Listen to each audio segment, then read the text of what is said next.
একের পর এক নতুন গল্পের আগমন হচ্ছে জি বাংলার পর্দায়। প্রথমে অমর সঙ্গী, তারপরে কাজল নদীর জলে। এরপর সম্প্রতি নতুন গল্প আনন্দীর প্রথম প্রোমো লঞ্চ করেছে কর্তৃপক্ষ। নীলাঞ্জনা সেনগুপ্তর নতুন প্রোডাকশন নিনি চিনিজ মাম্মাস প্রোডাকশনের অধীনে আসছে আনন্দী। একজন ডাক্তার এবং নার্সের প্রেম কাহিনী দেখা যাবে এই গল্পে, তার সাথে চিরচেনা ফ্যামিলি ড্রামা। সামনে আসা প্রথম ঝলকটি সকলের খুব পছন্দ হয়েছে।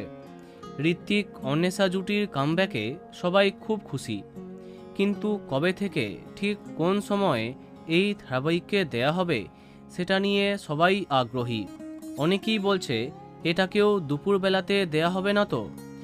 যতটা ব্যক্তিগতভাবে জানতে পেরেছি, রাতের দিকেই দেয়া হবে আনন্দীকে।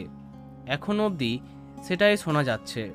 আর বর্তমানে দুটো স্লট এই ধারাবাহিকের জন্য একদম উপযুক্ত হতে পারে, 6টা এবং 10টা। এদের মধ্যে যে কোনো একটি স্লটে আসতে পারে আনন্দী। শোনা যাচ্ছে সেপ্টেম্বরের প্রথম সপ্তাহ করে সন্ধে অথবা রাতের সময়ে আসছে ঋত্বিক অন্বেষার এই ধারাবাহিকটি।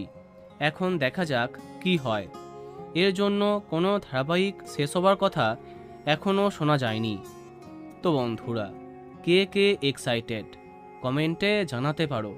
আর এই রকমই আরও অনেক ভিডিও পেতে সাবস্ক্রাইব কারেন্ট পজ। ধন্যবাদ।